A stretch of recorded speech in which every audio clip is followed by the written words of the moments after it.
গল্পটা যেটা আমি স্টার্ট করছি, গল্পটা শোনার জন্য আমাদেরকে কিন্তু জাপানে যেতে হবে। তো আমরা সবাই চলো জাপানে কিছুক্ষণের জন্য আমরা ফ্লাই করি, জাপানে যাচ্ছি, ঠিক আছে? তো গল্পটা শুরু হচ্ছে, গল্পটা ট্রু স্টোরি। তোমরা সবাই শুনেছো জাপানের একটা বিখ্যাত অ্যানিমেশন প্রোডাকশন হাউস হচ্ছে কিয়োটো অ্যানিমেশন, ঠিক আছে?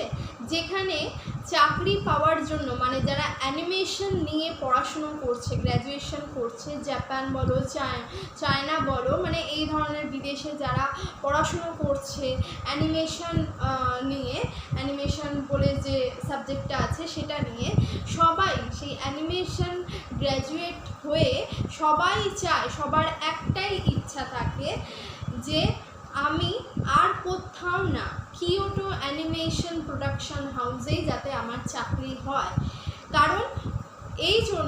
কারণ যারা অ্যানিমেশন নিয়ে পড়ে গ্র্যাজুয়েট হচ্ছে ওই মানে বিদেশে জাপানে এরকম আছে, অ্যানিমেশন নিয়ে যারা পড়ছে তাদের আর কোনো কোম্পানি খুব ভালো যে মানে স্যালারি প্যাকেজ দেয় বা খুব ভালো যে মানে খুব ভালো ফেসিলিটিস দিচ্ছে সেরকম কিন্তু হয় না। একটা মাত্র এই কিয়োটো অ্যানিমেশন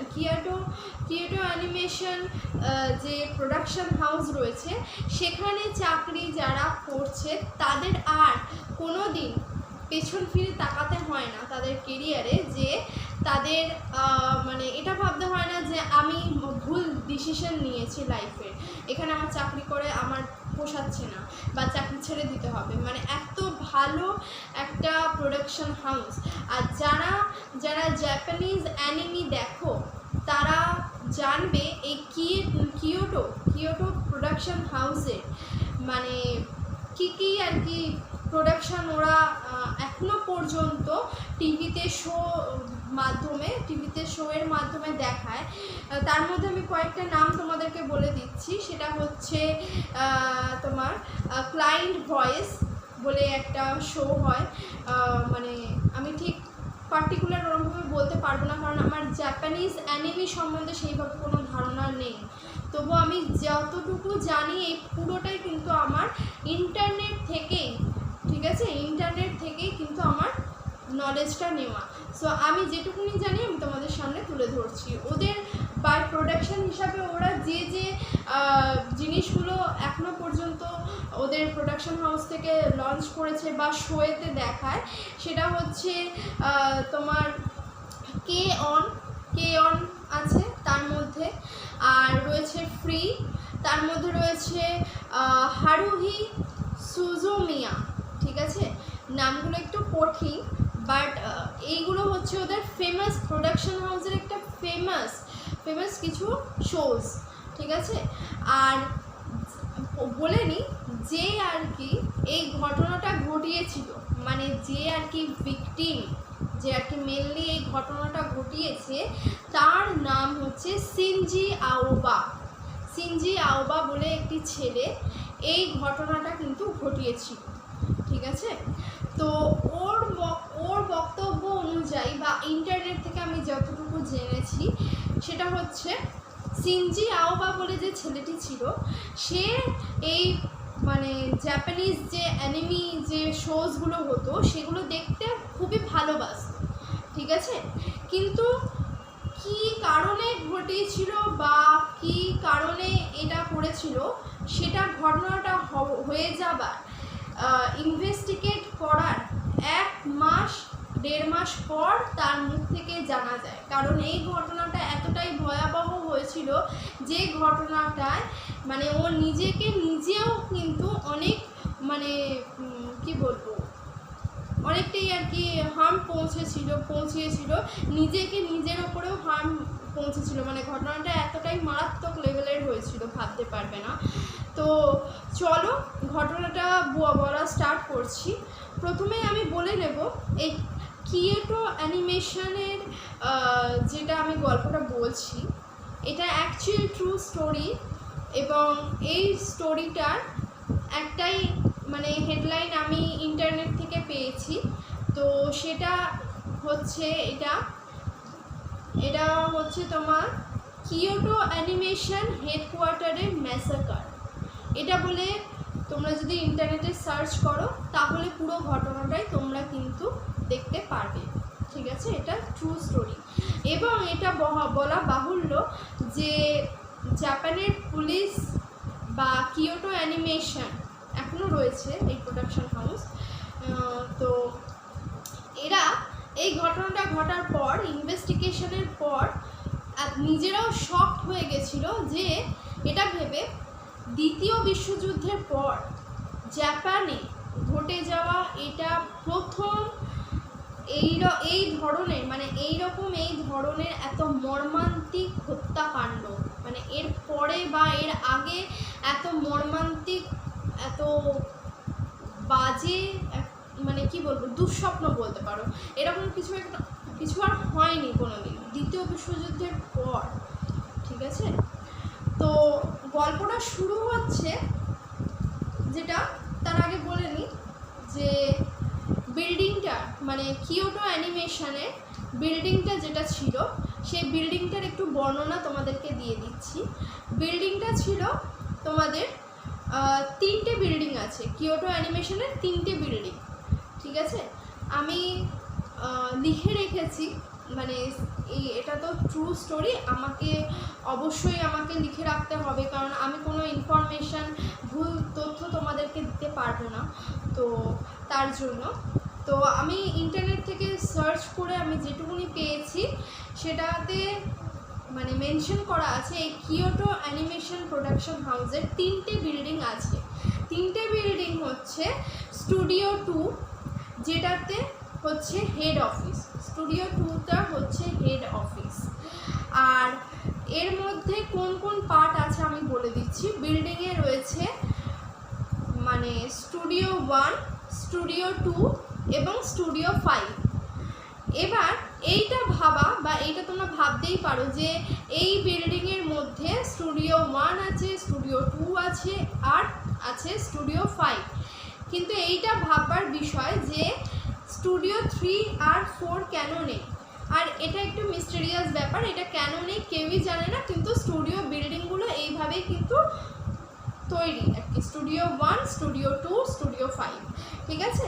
তো এবার দেখো স্টুডিও 1-এ যেটা হয়, স্টুডিও 1টা হচ্ছে বিল্ডিংটার বর্ণনাটা দিচ্ছি। স্টুডিও 1-এ যে কাজগুলো হয় সেটা হচ্ছে অ্যানিমেশন আর প্রোডাকশনের কাজ হয় স্টুডিও 1-এ, ঠিক আছে? মানে স্টুডিও 1-এ হয় অ্যানিমেশন আর প্রোডাকশনের সমস্ত যাবতীয় যা যা কাজ থাকে সেগুলো স্টুডিও 1-এ করা হয়। স্টুডিও 5-এ কী কাজ করা হয় সেটা আমাদের দেখার দরকার নেই, কারণ স্টুডিও 5টা নিয়ে কিন্তু কোনো রকম কিছু হয়নি, ওই বিল্ডিংয়ে আমাদের কোনো যাবার দরকার নেই, দেখার দরকার নেই, কারণ ওখানে এই ঘটনা কিন্তু ওইখানে হয়নি। যেটা হয় এটা স্টুডিও 1 আর স্টুডিও 2টাকে বেস করে হয়েছিল, সো আমরা স্টুডিও 1 এবং স্টুডিও 2টাই আমরা দেখব। আর যেটা হচ্ছে স্টুডিও 2-তে যেটা হয় যে স্টুডিও 2-তে তোমার যেটা হচ্ছে সব জায়গায় মানে স্টুডিও 2-তে যেটা হচ্ছে এভরিথিং মানে ভয়েস ওভার থেকে শুরু করে স্ক্রিপ্ট রাইটিং সমস্ত কিছু যাবতীয় যা একটা অ্যানিমি দেখছো বা যে কোনো অ্যানিমেশন বেস কোনো কিছু দেখছো সেটাতে যে স্কেচ করা হয়, মানে আমরা যে এই যে ফিগারগুলো দেখতে পাই সেই ফিগারগুলো যে চলা হাঁটা করছে সেই সমস্ত কিছু মানে প্রোডাকশন করা বা সেই সমস্ত কিছু ঠিকঠাক করে একটা জায়গায় রাখা বা মানে স্ক্রিপ্ট রাইটিং অ্যারেঞ্জমেন্ট করা বা ভয়েস ওভার দেওয়া, মানে যে ক্যারেক্টারটা আছে তার হয়ে ভয়েস ওভার দেওয়া, এইগুলো কিন্তু সেখানে সেই স্টুডিওটা হচ্ছে এই স্টুডিও 1, ঠিক আছে? সরি, স্টুডিও 2-তে না, কিন্তু ঘটনাটা ঘটেছিল কিন্তু স্টুডিও 1-এ, ঠিক আছে? তো স্টুডিও 1-এ যেটা হচ্ছে তোমার এই কাজগুলো হয়, সমস্ত অ্যানিমেশন প্রোডাকশন হাউসের এই সমস্ত কাজগুলো হচ্ছে। তো এবার ঘটনাটা যেটা ঘটেছিল আমি তোমাদেরকে বলে দিই। স্টুডিও 1-এ তো এইগুলো রয়েছে, আর স্টুডিও 1টা হচ্ছে 3তলা বিল্ডিং। স্টুডিও 1 যে জায়গায় ঘটনাটা ঘটেছিল সেই স্টুডিও 1 হচ্ছে 3 তলা একটা বিল্ডিং, ঠিক আছে, 3টে তলা ছিল, 3 তলা একটা বিল্ডিং, এবং ওই 3 তলা বিল্ডিংয়ের মধ্যে প্রায় 100 জনের ওপরে বা 100 জনের কাছাকাছি মানুষ মানে এমপ্লয়ি কাজ করতেন। বোঝা গেল? তো এমপ্লয়ি যারা কাজ করতেন তো 100 জনের কাছাকাছিও হতে পারে বা 100 জনের ওপরেও হতে পারে। এবার আমরা জেনে নিই, চলো, যে ঘটনাটা অ্যাকচুয়ালি কবে ঘটেছিল। ঘটনাটা যেটা অ্যাকচুয়ালি ঘটেছিল সেটা হচ্ছে 18 জুলাই 2019। হ্যাঁ, 2019 সালের ঘটনা, জাপানে 18 জুলাই 2019, ঠিক আছে। আর তোমাদের একটা মজার ঘটনা বলি, 17 জুলাই হচ্ছে আমার ভাইয়ের বার্থডে, আর 18 জুলাই মানে আমার ভাইয়ের বার্থডে হয়েছে 17 জুলাই 2019-এ পালন করা হয়েছিল, আর পরের দিন মানে 18 জুলাই এই ঘটনাটা জাপানে ঘটেছিল। মানে ভাবলেও কি অদ্ভুত লাগে। তো চলো, অনেক মজা হয়ে গেল, এবার গল্পটা স্টার্ট করি। দেখো, 18 জুলাই 2019-এ মানে প্রত্যেক দিনের মতন, দৈনন্দিন জীবনের মতনই আর কি, যেমন সবাই অফিসে যায়, ঠিক মানে সবাই ঠিকঠাক মানে তাদের টাইম অনুযায়ী ওই কিয়েটো অ্যানিমেশন প্রোডাকশানে স্টুডিও 1-এ পৌঁছে গেছিলো। ওই দিন অফিসে মোটামুটি 70 জন এমপ্লয়ি কিন্তু কাজ করছিল, ঠিক আছে। এবং ওই 70 জন ওদের যে টাইম, সেই টাইমের মধ্যেই আর কি অফিসে এন্টার করে। এবং বলা বাহুল্য যে এই ঘটনাটা যেটা ঘটেছিল 18 জুলাই 2019-এ ঠিক সকাল 10:30টায়, ঠিক সকাল 10:30টায় যে আর কি ঘটনাটা ঘটিয়েছিল সে ছিল একটা ছেলে, একদম অল্প বয়সী একটা ছেলে, শিনজি আওবা। তাকে দেখা যায় ঠিক 10:30টার সময় ওই কিয়োটো অ্যানিমেশন প্রোডাকশন হাউসের সামনে তার গাড়ি নিয়ে সে এসে দাঁড়ায়, এবং গাড়ি থেকে যখন সে নামে তার হাতে আমরা সেই পেপসি বা মানে কোকাকোলার আমরা যে ক্যানগুলো খাই 15 টাকার বা 20 টাকার যে ক্যানগুলো হয় আর কি, ওই ক্যানগুলো মতন একটা এরকম ভর্তি, প্লাস্টিকে ভর্তি, তো মানে স্পেন্সার্স বা যে কোনো জায়গা থেকে, বিগ বাজার থেকে আমাদের যে বড় বড় প্লাস্টিক দেয়, সেই ওরকম বড় প্লাস্টিকে প্লাস্টিক ওই রকম ছোটো ছোটো ক্যান ভর্তি। এবং ওইটা নিয়ে মানে ও দিক বিদিক শূন্য, মানে ও আর কিছু, মানে ও যেন নিজের মধ্যেই নেই, ওই রকমভাবে ও মানে হন্তদন্ত হয়ে হাঁটতে হাঁটতে ও ওই প্লাস্টিক নিয়ে কিয়োটো অ্যানিমেশনের প্রোডাকশন হাউসে, এটা হচ্ছে এন্ট্রান্স পথ, ঠিক আছে, মানে এটা হচ্ছে দরজাটা, একদম গ্রাউন্ড ফ্লোরের দরজাটা, ঢোকার মুখ থেকে ওই প্লাস্টিক থেকে একটা ক্যান বের করছে এবং চারিদিকে একটা লিকুইড ছুঁড়ে ছুঁড়ে দিচ্ছে। মানে একটা ক্যান মানে সেকেন্ডে ও খালি করে দিচ্ছে। এবং ওই সদর দরজায় বলবো আর কি, মানে যেখান দিয়ে মানুষ যাতায়াত করতো, একটাই এন্ট্রান্স ছিল, সেটা হচ্ছে গ্রাউন্ড ফ্লোরে অফিসে এন্টার করা বা এক্সিট করা যায়, ঠিক আছে। তো 3 তলা বিল্ডিং, বুঝতেই পারছো।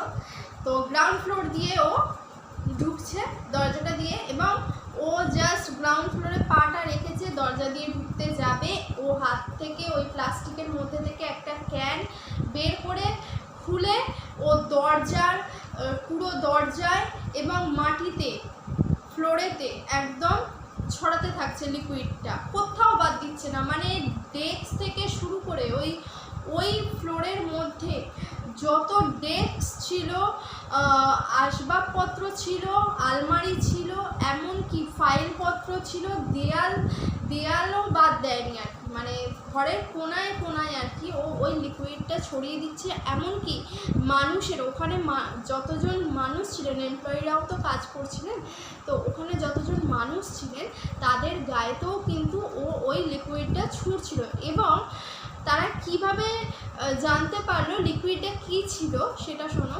সেটা হচ্ছে যখন ওই মানুষগুলোর গায়েতে ও ক্যানগুলো দিয়ে একের পর এক ক্যানগুলো দিয়ে খালি করে যখন ছুঁড়ে এরকমভাবে ছুঁড়ে ফেলছে ও, হ্যাঁ, তখন তাদের মধ্যে কয়েকজন ওদের যে মানে পোশাকটা ছিল সেটার স্মেল নেয় এবং স্মেলটা নেওয়ার সাথে সাথে বুঝতে পারে যে এই ছেলেটা এই যে লিকুইড তরল পদার্থটা ওদের গায়ে বা পুরো ফ্লোরে যে দেয়াল থেকে শুরু করে আসবাবপত্র ফ্লোরে এমনকি ঢোকার সময় যে এন্ট্রান্সের যে দরজা শুরু করে ফ্লোর শুরু করে এমনভাবে ছড়াচ্ছে, এটা আর কোনো কিছু না, এই তরল পদার্থটা হচ্ছে পেট্রোল।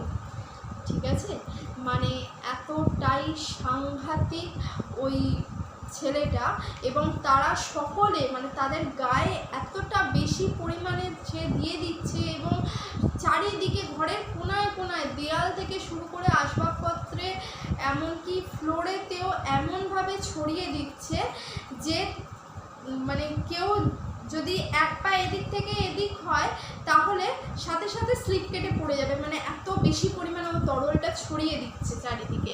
ঠিক আছে, এবং বলে রাখি সেই অফিসে প্রত্যেকটা অফিসে এসি থাকে, তো এসি থাকার কারণে আমরা সবাই জানি যে এসি থেকে যে হাওয়াটা বেরোয় সেটা কার্বন ডাই অক্সাইড। ঠিক আছে, যেটা একটা কার্বন মনোক্সাইডের যে ওটা খুবই বিষাক্ত একটা মানে জিনিস, যেটা আমরা ইনহেল করলে কিন্তু আমাদের শরীরে অনেক প্রবলেম হতে পারে, আমরা হার্ট অ্যাটাকে মারাও যেতে পারি। ঠিক আছে, তো সেক্ষেত্রে বলে দিই ওই ছেলেটা মানে সিনজি আওবা এত বেশি পরিমাণে পেট্রোল ছড়াচ্ছিল এবং ওকে রীতিমতন সবাই ওখানে যারা ছিল, যাদের গায়েতেও আর কি এই পেট্রোলটা ছেটাচ্ছিল, তারা সবাই ওকে মানে এরমভাবে ধরে ঝাঁকাচ্ছে, ওকে মানে গালেতে ওর থাপ্পড় মারছে, ওকে ঝাঁকাচ্ছে, ওকে বারবার জিজ্ঞাসা করছে যে কি করছো তুমি, এটা কেন এরকম করছো, কি হয়েছে বলো, কথা বলো, কি হয়েছে। ও লিটারেলি কারুর কোনো কথা শুনছিল না। ওরা মানে কি বলবো, ওরা ওকে এত বেশি প্রশ্ন করছিল। একজন স্বাভাবিক মানুষকে যদি এত বেশি প্রশ্ন করা হয়, ধরো সে তো কোনো না কোনো তো উত্তর দেবে, বিরক্ত হয়েও তো উত্তর দেবে, কিন্তু ওর নিজের মধ্যেই ছিল না। ও কারুর কোনো চোখে চোখ রেখে কথা বলা তো দূরের কথা, ও কানেই নিচ্ছিল না যে কে ওকে কি বলছে বা কি জিজ্ঞাসা করছে, মানে ওর মতন করে শুধু ওর কাজটা করতে হবে, ওর কাজ করতে হচ্ছে ওকে, ব্যাস এইটা ভেবে ও দিক বিদিক শূন্য হয়ে উন্মাদের মতন শুধু ওই পেট্রোল ছড়িয়ে যাচ্ছে। এবং এই পেট্রোলটা বলে দিই ডেস্ক থেকে শুরু করে, ঠিক আছে, ডেস্ক থেকে শুরু করে সমস্ত আসবাবপত্রে ছড়ানো হয়ে গেছে, দরজায় এত বেশি পরিমাণে দিয়ে দিয়েছে যাতে, এবং মেঝেতেও যাতে এত পরিমাণে দিয়ে দিয়েছে ওই পেট্রোল যাতে কেউ বেরিয়ে যেতে না পারে। ঠিক আছে, মানে এত বেশি পরিমাণে ও পেট্রোল ছড়াতে শুরু করছে, মানে ক্যানগুলো খুলছে ছড়াচ্ছে, ক্যান খুলছে ছড়াচ্ছে। ঠিক আছে, এবং আরেকটা কথা বলি, এই ছেলেটি মানে কীরকম বলবো, সাইকো টাইপ ছিল, এতটাই সাইকো টাইপ ছিল। ও যখন পেট্রোলটা ছড়াচ্ছে তখন ও নিজের গায়েতেও কিন্তু পেট্রোল একটু হলেও ছিটা লাগছে, একটু হলেও ছড়াচ্ছে। কারণ কি, আমি যখন একটা ক্যান থেকে খুলবো, আমি যখন দিক বিদিক শূন্য হয়ে এরমভাবে ছেটাবো, তখন সেখান থেকে আমার গায়েতেও তো ছিটে আসবে, তাই না? আমিও তো ওই জায়গাতেই প্রেজেন্ট আছি। তার মানে ওর পুরো জ্ঞান শূন্য হয়ে গেছে, ওর ভাবার আর কিছু নেই যে ও যেখানে গেছে কিয়োটো অ্যানিমেশন হেডকোয়ার্টারে গিয়ে এরকম একটা কাণ্ড ঘটাচ্ছে। ও কিন্তু যাই হোক না কেন ও তো একটা সাইকোই, কারণ কি ও নিজেও জানে যে আমি এখানে যদি আগুন লাগিয়ে দিই ঠিক আছে, পেট্রোল ছড়িয়ে আগুন লাগিয়ে দিই, সেই আগুনে কিন্তু আমাকে নিজেকেও কিন্তু জ্বলতে হবে। তার মানে কতটা সাইকো টাইপ হলে এরকম একটা কাণ্ড ঘটানো যায় ভাবো।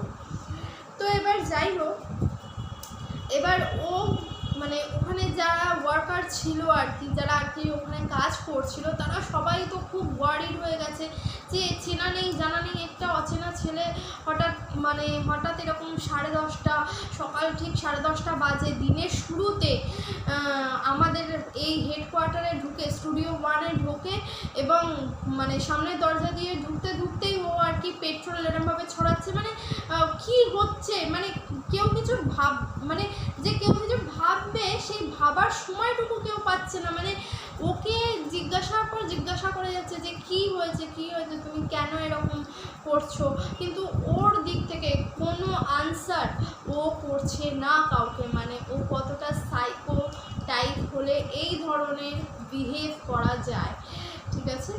তো এবার ওয়ার্কাররা যারা ছিল তারা তো খুবই ভয় পেয়ে গেছে।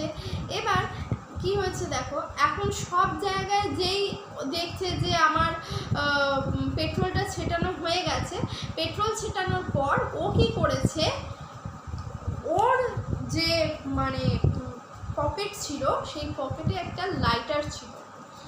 এবার ভাবো একবার, অত বেশি পরিমাণে সব জায়গায়, দেয়াল থেকে শুরু করে, দরজা থেকে শুরু করে, সমস্ত আসবাবপত্র, এমনকি ডেস্কেও, এমনকি ফাইলপত্রে, এমনকি লোকের গায়ে তো এত বেশি পরিমাণে ও ওই গ্রাউন্ড ফ্লোর এরিয়াটায় পেট্রোল ছড়িয়ে দিয়েছে।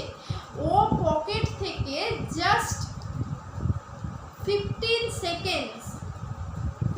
সেকেন্ডসের মতন ও পকেট থেকে জাস্ট লাইটারটা বের করেছে। বের করে ও এরকম জাস্ট একটা এরকমভাবে জাস্ট একটা জ্বালিয়েছে লাইটারটা। 15 সেকেন্ডস টাইম লেগেছে ওইটুকুনি সময়ের মধ্যে। জাস্ট আগুনটা জ্বলেছে আর দাউ দাউ করে চারিদিকে আগুনটা জ্বলার লাইটারের মুখের কাছে আগুনটা জ্বলার সাথে সাথে ক্যাচ করে নিয়েছে আগুনটা। এত বেশি পরিমাণে ও পেট্রোল চারিদিকে ও দিয়ে দিয়েছিল, মানুষের গায়ে, আসবাবপত্রে এবং ওই সদর দরজা এন্ট্রান্স পথটায়, ফ্লোরে, ডেস্কে, ফাইলপত্রে, বিভৎস অবস্থা। এবং আগুনটা নিমিষের মধ্যে, 15 সেকেন্ডসের মধ্যে ওই গ্রাউন্ড ফ্লোরের সব জায়গায় আগুন লেগে যায়, এমনকি মানুষগুলোর গায়েতেও আগুন লেগে যায়। এবং তোমাদেরকে বলি, ওর গায়েতেও কিন্তু আগুন লেগেছিল, হ্যাঁ, ওর গায়েতেও আগুন লেগেছিল। আর ও সেই অবস্থায়, ওর গায়েতে আগুন লেগেছে, ওখানে তো সবাই পুড়ছে এবং ওখানে বলে দিই, ওখানে ডেস্ক থেকে শুরু করে আসবাবপত্র সমস্ত জায়গা তো পুড়ছেই, মানুষজনও পুড়ছে, এমনকি ওর গায়ে পেছনের দিকেও কিন্তু আগুন লেগেছিল। ও ওই অবস্থায় সারা গ্রাউন্ড ফ্লোর বিল্ডিং ও ছুটে বেড়াচ্ছে এবং সারা বিল্ডিং ছুটতে ছুটতে ওর একটাই কাজও করছে, ওই প্যাকেট থেকে ক্যানগুলো বের করে পেট্রোল ছড়াচ্ছে এবং পেট্রোল ছড়াতে ছড়াতে বারবার খালি একটাই কথা বলছে, ডাই ডাই ডাই, মরতেই হবে। এই কথাটা রিপিট করেই যাচ্ছে এবং এটা করতে করতে যে সমস্ত মানুষগুলো দেখছে যে তাদের গায়ে হয়তো অল্প একটু আগুন লেগেছে, সে সারভাইভ করে যাবে, এত ভয়াবহ এবং এত নির্মম ওর চিন্তাধারা যে সে যে দেখছে যে আগুন কমে যাচ্ছে বা কম হচ্ছে বা এই সময় ও আরও বেশি করে পেট্রোল ছেটাচ্ছে, ওই মানুষজনের গায়েতেও ছেটাচ্ছে এবং চারিদিকে ছেটাচ্ছে যাতে আগুন আরও বেড়ে যায়। এবং 3 তলা বিল্ডিং, সবাই ওখানে ছোটাছুটি করছে, আর্তনাদ করছে, কেউ কিছু ভেবে ওঠার আগেই আর কি আগুনটা ছড়িয়ে গেছে 3তলা বিল্ডিংয়ে। মানে মনে করো এত বেশি পরিমাণে ও পেট্রোল ইউজ করে ফেলেছে, এত বেশি পরিমাণে ও পেট্রোল চারিদিকে ছড়িয়ে দিয়েছে 3তলা বিল্ডিংয়ের। সেই 3তলা বিল্ডিংটা মানে যতজন আর কি এমপ্লয়ি ছিল, ওই দিন 70 জন মতন এমপ্লয়ি কাজ করছিল। তো ওই 70 জন কিছু ভেবে ওঠার আগেই মানে ওরা শুধু চেঁচানোর আওয়াজ ওই 3তলা বিল্ডিংয়ে, যে কি হচ্ছে ওরা কিছু বুঝতেই পারছে না, যে কোথা থেকে কি হলো দিনের শুরুতে, তাও আবার মানে ঠিক 10:30 টাইমটা, ঠিক আছে, যে সময় ওরা কাজটা সবে শুরু করছে। তো এর থেকে ভয়াবহ আর কিছু হতে পারে না।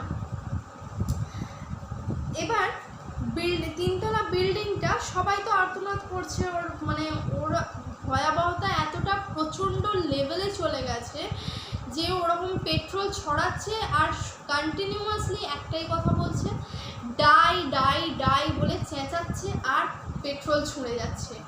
মানে মানে মানুষ, এটা ভাবো কতটা ভয়াবহ।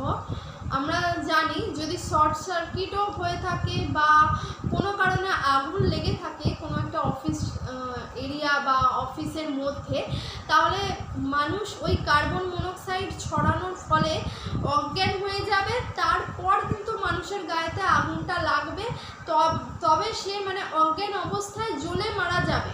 কিন্তু এখানে কেসটা এমন হয়ে গেছে যে ওই যে মানুষগুলোর গায়েতে আগুন লেগেছে তারা তো অজ্ঞান তো নয়, তারা সজ্ঞানেই মানে পুড়ে মরে যাচ্ছে, ঝলসে যাচ্ছে, জাস্ট দগ্ধ হয়ে গেছে একদম। মানে এতটা বেশি পরিমাণে পেট্রোল তাদের গায়ে ছড়ানো হয়েছে, চারিদিকে ছড়ানো হয়েছে। এবং ওই যে জায়গাটা দিয়ে যে বেরোবে, মানে সবাই যে ওই বিল্ডিং থেকে নেমে ওই গ্রাউন্ড ফ্লোরের যে প্যাসেজটা রয়েছে যেখান দিয়ে বেরোবে, এন্ট্রান্সের যে দরজাটা, সেটাতে তো এত বেশি পরিমাণে মেঝেতে এবং মানে দরজায় দেয়ালে ওই চারিদিকে এত বেশি পরিমাণে পেট্রোলও দিয়ে দিয়েছে যে ওখানে মানে রীতিমতো মানে দাউ দাউ দাউ দাউ করে মানে এত পরিমাণে আগুন জ্বলছে, ওই জায়গা দিয়ে বেরোনো তো দূরের কথা, ওই জায়গা দিয়ে মানে যাবে কিভাবে সেটাই মানে কেউ ভেবে পাচ্ছে না। এতটাই মানে সবাই মানে ভয়েতে বিস্ময়ে ওর মানে ওর কাণ্ড কারখানা দেখে আর কি সবাই আর কি মানে ফ্রিজড হয়ে গেছে যে কি করব আমরা এখন। মানে সবাই জ্বলছে, মানে তার মধ্যে ওই রকম মানে বাঁচার চেষ্টা করছে। তো এবার যে আর কি মানে ও যে এত শয়তান ছেলে, মানে এতটাই শয়তান ছেলে যে মানে কি বলবো, যে সিনজি আওবা, ও পেট্রোল তো ছড়াচ্ছে দরজাতে, তো মানে যখন দেখছে যে যারা ওয়ার্কার রয়েছে তারা দরজার দিকে আস্তে আস্তে এগোচ্ছে, ও যেই এটা লক্ষ্য করেছে তখন দরজার কাছে এসে ও আরও বেশি পরিমাণে পেট্রোল তাদের গায়ে এবং ওই দরজার দিকে ছিটিয়ে দিচ্ছে, কারণ ওখানে অলরেডি আগুন জ্বলছে। যদি ওর ওপর আরও পেট্রোল ছেটায় তাহলে আগুন একদম মানে জাস্ট এরকম বাউন্স করে ওদের গায়ে ধরে যাচ্ছে এবং ওরা পুড়ে যাচ্ছে, ঠিক আছে। মানে এতটা ভয়াবহ একটা মানে মানুষ হতে পারে ভাবো। তার মানে সে কতটা মানে কি বলবো, ও তো ঠান্ডা মস্তিষ্কে ক্রাইমটা করছিল, কারণ আর এক মানে অসুস্থ ব্যক্তি ছিল, সাইকো টাইপ ছিল। কারণ একজন সুস্থ মানুষের পক্ষে কখনোই সম্ভব না যে সে এই রকম ভয়াবহতার লেভেল মানে চরম সীমায় চলে যাবে। এবং এই আগুনটা যেটা ও ধরিয়েছিল, ঠিক আছে, এতটা বেশি পরিমাণে পেট্রোল ইউজ করেছিল এবং লাইটার বের করে জ্বালানোর সাথে সাথে মানে জাস্ট একটা ক্লিক করেছে, আগুনটা বেরোনোর সাথে সাথে ক্যাচ করে দিয়েছে। মানে কতটা বেশি পরিমাণে পেট্রোল দিলে এটা হয়ে থাকে, তাহলে তোমরা ভাবো, মানে ভাবনার বিষয় একটা। আর ভয়াবহতার চরম সীমা এই কারণে, গ্রাউন্ড ফ্লোর থেকে ফার্স্ট ফ্লোরে, গ্রাউন্ড ফ্লোর এবং ফার্স্ট ফ্লোর দুটোই কিন্তু জ্বলছিল। গ্রাউন্ড ফ্লোর থেকে ফার্স্ট ফ্লোরে আগুনটা ছড়াতে মাত্র জাস্ট লেগেছিল 30 সেকেন্ড। এই 30 সেকেন্ডসের মধ্যে গ্রাউন্ড ফ্লোর থেকে ফার্স্ট ফ্লোরে আগুন ছড়িয়ে যায় চারিদিকে, মানে কোনো কিছু বাদ নেই। অফিসের ডেস্ক থেকে শুরু করে কম্পিউটার, ফাইলপত্র, ওখানে রাখা আলমারি, ডেস্ক, ওখানে রাখা মানে যাবতীয় যা যা ছিল সব আর কি, মানে জাস্ট পুরো ছাই হয়ে যাচ্ছে এই রকম ব্যাপার। এসি ফেসি তো বাদই দিলাম আমি, ঠিক আছে। এবং এমন অবস্থা করেছে যে ওই 30 সেকেন্ডস টাইম লেগেছিল গ্রাউন্ড ফ্লোর থেকে ফার্স্ট ফ্লোরে আগুনটা ছড়াতে। আর ফার্স্ট ফ্লোর থেকে মানে 3 তলায় যখন আগুনটা ধরে ঠিক 1 মিনিট টাইম লেগেছিল। ফার্স্ট ফ্লোর থেকে আগুনটা 3 তলায় ছড়াতে মাত্র 1 মিনিট সময় লেগেছিল। তার মানে সিনজি আওবা কতটা ভয়াবহতার সাথে এই পেট্রোল ছড়িয়ে আগুনটা ধরিয়েছিল। ও কিন্তু ওখানে প্রেজেন্ট ছিল, মনে করো ও কিন্তু ওখানে প্রেজেন্ট ছিল এবং ওর গায়েতেও কিন্তু আগুন লেগেছিল। ও কিন্তু মানে ওই ক্রাইম সিনে যে মানে প্রেজেন্ট ছিল, ও সবাইকে জ্বালাচ্ছে, ও সব কিছু তছনছ করে দিচ্ছে, আগুন ধরিয়ে দিচ্ছে, পেট্রোল জ্বালিয়ে মানে পেট্রোল লাগিয়ে দিচ্ছে। তো সেই অবস্থায় কিন্তু ওর গায়েও পেট্রোল ছিটেছিল এবং ওর গায়েতেও কিন্তু আগুন লেগেছিল। ও সেই অবস্থাতেও ছুটোছুটি করে আরও পেট্রোল ছড়াচ্ছিল, ঠিক আছে। আর বলে নিই, এটা তো বললাম গ্রাউন্ড ফ্লোর থেকে ফার্স্ট ফ্লোরে 30 সেকেন্ডসের মধ্যে আগুন ছড়িয়ে গেছিলো। আর 1 তলা থেকে 3 তলায় আগুনটা ছড়াতে ঠিক 1 মিনিট সময় লেগেছিল। আর চারিদিক এইরকম অবস্থা হয়েছিল যে চারিদিকে কিচ্ছু দেখা যাচ্ছিল না, কোনো লোক কাউকে দেখতে পাচ্ছিল না, একে অপরকে মানে দেখতেই পাচ্ছিল না। চারিদিকে মানে শুধু ধোঁয়া আর ধোঁয়া, মানে চারিদিকে এতটা বেশি পরিমাণে ধোঁয়া হয়ে গেছে যে ওই অবস্থায় সবাই কোনো না কোনোভাবে বাঁচার চেষ্টা করছে। মানে সবাই এইটা বুঝতে পারছে না যে কি করব। গ্রাউন্ড ফ্লোরে যারা আছে তারা সদর দরজা দিয়ে যে বেরোবে তারা বেরোতে পারছে না, কারণ ওখানে দাউ দাউ করে আগুন জ্বলছে। ওখান দিয়ে বেরোতে গেলে সবাই এমনিই পুড়ে মরে যাবে। তো এবার যারা ছিল ওখানে তারা আবার ফার্স্ট ফ্লোরের দিকে যাচ্ছিল। এবার ফার্স্ট ফ্লোরেও কিন্তু 30 সেকেন্ডসের মধ্যে অটোমেটিক্যালি আগুনটা মানে দাউ দাউ করে জ্বলতে শুরু করে গেছে এবং স্প্রেড করে গেছে এমনভাবে যে ওখানে কেউ যে মানে ফার্স্ট ফ্লোর গ্রাউন্ড ফ্লোর থেকে যারা ফার্স্ট ফ্লোরের দিকে যাচ্ছিল কেউ কাউকে তো দেখতেই পারছে না, কিছু বুঝে উঠতে পারছে না যে কি করবে না করবে। চারিদিকে এত কালো ধোঁয়া হয়ে গেছে যে একে অপরের গায়ে মানে চলতে গিয়ে ধাক্কা লেগে যাচ্ছে, চোখ খুলতে পারছি না, চোখ জ্বালা করছে, নিঃশ্বাস নিতে পারছি না, এতটা বেশি পরিমাণে ধোঁয়া হয়ে গেছে। তার মধ্যে আবার কার্বন মনোক্সাইড মানে ছড়িয়ে যাওয়ার ফলে এসি থেকে আর কি কার্বন মনোক্সাইডটা ছড়িয়ে যাওয়ার ফলে মানে সবাই অজ্ঞান হয়ে টলে টলে পড়ে যাচ্ছে, এইরকম মানে জ্ঞান হারিয়ে ফেলার মতন, শ্বাস নিতে পারছে না, এতটা মানে একে তো মনে করো পেট্রোলের গন্ধ, তার মধ্যে আবার মানে আগুন দাউ দাউ করে জ্বলছে। সেখানে অর্ধেক মানুষের গায়ে অলরেডি মানে যারা চলাচল করছে তাদের বোধহয় 30% মানে বডির 30% অলরেডি আগুনে মানে পুড়ছে, ঠিক আছে। সেই অবস্থাতে সবাই বাঁচার জন্য আর কি ছোটাছুটি করছে যে কোন দিক দিয়ে যাব, দরজা খুঁজছে যে কোন দিক দিয়ে গেলে আমরা বেরোতে পারবো, অ্যাটলিস্ট প্রাণটা বাঁচাতে পারবো। তো এর মধ্যে তারা মানে তারা হঠাৎ তাদের মাথায়, কারণ ওরা ওখানকার কিয়োটো অ্যানিমেশনের ফার্স্ট যে বিল্ডিংটা ছিল, ফার্স্ট স্টুডিও যেটা ছিল সেটা তাদের মানে 3 তলা বিল্ডিং যেহেতু, তো তারা সবাই জানতো কোথায় কি রয়েছে, কারণ ওরা ওখানকার এমপ্লয়ি ওয়ার্কার। তো তারা হঠাৎ তাদের মাথায় আসে যে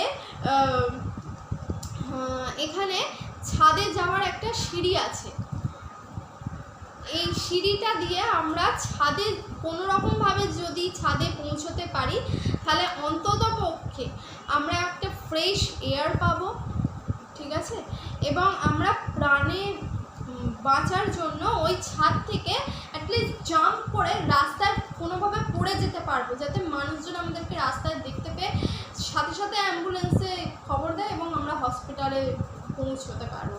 তো এটা ভেবে ওরা যখন ছাদের সিঁড়ির কাছে যায়, ফার্স্ট ফ্লোর থেকে ওই ছাদের সিঁড়ির কাছে যায়, ছাদের সিঁড়িটা এরকম ছিল, আগেকার দিনে সেই হতো না যে বাড়িতে 4 তলা বা 3 তলার ছাদে ওঠার সময় যে ঘোরানো লোহার যে সিঁড়িগুলো হয়, হ্যাঁ, ওটা লোহার সিঁড়ি ছিল কিনা আমি এতটা শিওর নই, বাট ওটা এরকমভাবে ঘোরানো ছিল।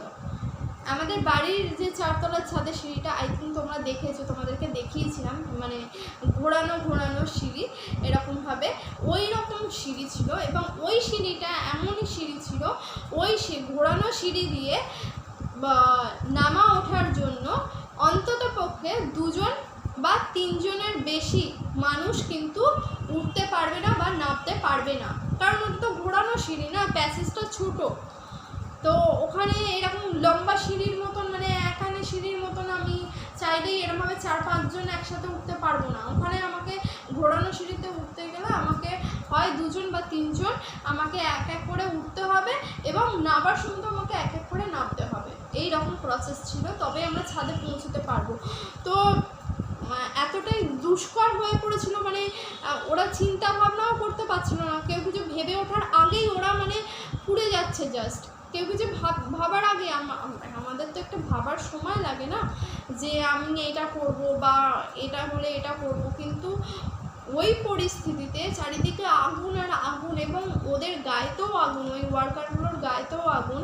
ওরা কিছু ভেবে ওঠার আগেই, মানে সিঁড়ির দিকে যে যাবে, তারপর কি করবে না করবে, ওগুলো কিছু ভেবে ওঠার আগেই জাস্ট ওরা পুড়ে যাচ্ছে। ওদের আর কিছু করার নেই, ওরা জাস্ট পুড়ে যাচ্ছে। মানে এতটাই দুষ্কর ব্যাপার হয়ে গেছিলো। আর এসি থাকার কারণে ওখানে চারপাশের যে অ্যাম্বিয়েন্সটা তৈরি হয়েছিল সেটা মানে এতটা বেশি পরিমাণে দূষিত হয়ে যাচ্ছিল এই কার্বন মনোক্সাইডের জন্য, যে মানে শ্বাস নিতে পারছিল না কেউ, যে মানে নিঃশ্বাস প্রশ্বাসটা সঠিকভাবে নেবে সেই শ্বাস পর্যন্ত নিতে পারছিল না। আর এত আগুনের পরিমাণ হয়ে গেছিল যে মাত্র 1.5 মিনিটে পুরো বিল্ডিংয়ে আগুন দাউ দাউ করে জ্বলতে শুরু করে। 1.5 মিনিটের মধ্যে, ওই 1.5 মিনিটের মধ্যে, মানে 1.5 মিনিট মানে ভাবো, গ্রাউন্ড ফ্লোর থেকে ফার্স্ট ফ্লোরে আগুনটা লেগেছিল মাত্র 30 সেকেন্ডসের মধ্যে আগুন স্প্রেড হয়ে গেছিলো। 1 মিনিট সময় লেগেছিল ফার্স্ট ফ্লোর থেকে 3rd ফ্লোরের দিকে তোমার, মানে 3 নাম্বার ফার্স্ট ফ্লোর থেকে 3 তলায় যেতে আগুনটা লাগতে ঠিক 1 মিনিট সময় লেগেছিল। ওই 1.5 মিনিটের মধ্যে পুরো বিল্ডিংয়ে দাউ দাউ করে একদম, মানে বলে না হাউ হাউ করে মানে জ্বলছে। মানে সেই আগুনকে মানে কিভাবে কি কন্ট্রোল করবে কেউ বুঝে উঠতে তো পারছেই না, কেউ বোঝার ক্ষমতাতেই নেই, কারণ মাথাতেই আসছে না, কারণ তারা অলরেডি সব ওয়ার্কাররা জ্বলছে, কারণ তাদের গায়ে তো পেট্রোল ছিটিয়ে দিয়েছে না অলরেডি। তো তারাও কিন্তু মানে তাদের বডির অর্ধেক পার্টস মানে জাস্ট ঝলসে যাচ্ছে আগুনে। আর চারিদিকে মানে কোনো কিছু বাদ দেয়নি, দেয়াল থেকে শুরু করে পর্দা, আসবাবপত্র, ডেস্ক, কম্পিউটার, এসি, সমস্ত কিছু জাস্ট দাউ দাউ করে জ্বলছে পুরো। মানে ভাবতে পারছো পুরো 1.5 মিনিটে একটা 3 তলা বিল্ডিংয়ে পুরো একদম দাউ দাউ করে আগুন জ্বলছে। মানে কতটা পরিমাণে সে পেট্রোল ছিটিয়েছে এবং কতটা পরিমাণে পেট্রোল ছেটালে তবে মানে এতটা পরিমাণে 3 তলা বিল্ডিংয়ে কতটা পরিমাণে পেট্রোল ছেটালে তবে 1.5 মিনিটে আগুনটা স্প্রেড হয়ে যায়, পুরো বিল্ডিং একদম দাউ দাউ করে জাস্ট জ্বলছে। আর কিছু না, শুধু চারিদিকে শুধু কালো ধোঁয়া। আর এসি থাকার জন্য এসি তো পুড়ছে, এবার ওখান থেকে যে মানে বাতাসটা ছড়িয়ে যাচ্ছে সেটা তো কার্বন মনোক্সাইড। ওই বাতাসটাতে শ্বাস নেওয়া, মানে এত সে আগুনে পুড়ছে, আর যে সে যাও একটুখানি নিঃশ্বাস নেবে চারিদিকে কালো ধোঁয়া, দম বন্ধ হয়ে আসার মতন, আর কার্বন মনোক্সাইড সে ইনহেল করছে। সে অটোমেটিক্যালি মরে যাচ্ছে। ঠিক আছে, তো মানে এতটাই বেশি। এর মধ্যে আবার কি হয়েছে শোনো, এর মধ্যে মানে সিনজি আওবা কতটা মানে কি বলবো, কতটা ভয়াবহ একজন মানুষ ছিল। এরই মধ্যে কি হয়েছে, যে আর কি অ্যাটাক করেছিল, মানে সিনজি আওবা তো অ্যাটাক করেছিল না, ভিকটিম তো ওই, ঠিক আছে, ও অ্যাটাক করেছিল। আমি বললাম ওর গায়েতেও কিন্তু আগুন লেগেছিল, কিন্তু ও এত চালাক সিনজি আওবা, যে আর কি ঘটনাটা ঘটিয়েছে। সিনজি আওবা এতটাই চালাক এবং এতটাই ভয়ঙ্কর একটা মানুষ, পুরো বিল্ডিংয়ে সে পেট্রোল ছড়িয়েছে, পেট্রোল ছড়িয়ে আগুন লাগিয়েছে। 1.5 মিনিটের মধ্যে পুরো বিল্ডিং একদম আগুনে দাউ দাউ করে জ্বলছে। ওই অবস্থাতে এরই মধ্যে যেটা হয়েছে সব থেকে মানে কি বলবো, ও এটা কীভাবে করলো আমি নিজেও মানে বুঝে উঠতে পারছি না, এটাও কি সম্ভব, কারণ ওর গায়েতেও আগুন লেগেছিল। ও তখন কি করেছে, ও ওই এত কিছুর মধ্যেও ও নিজেকে বাঁচিয়ে ও ওই গ্রাউন্ড ফ্লোরে সদর দরজা মানে এন্ট্রান্স পথটা দিয়ে কোনোভাবে জাস্ট রাস্তায় বেরিয়ে যায়। ওর গায়েতেও তখন আগুন জ্বলেছিল, মানে পিঠের দিকে আগুনটা লেগে গেছিলো। তো আর হয়তো পিঠের দিকে বা আর কোনো কোনো জায়গায় হয়তো শরীরের কিছু কিছু জায়গায় ওর আগুন ধরেছিল। ওকে মানে ও নিজেকে কোনো রকম বাঁচিয়ে যে বেরোচ্ছিল, সেটা ওখানকার কিছু মানে কিছু সাহসীই বলবো আমি, সত্যি মানে ওনারা না থাকলে আজকে সিনজি আওবাকে হয়তো ধরাই যেত না। সত্যি ওনারা খুবই সাহসী ছিলেন।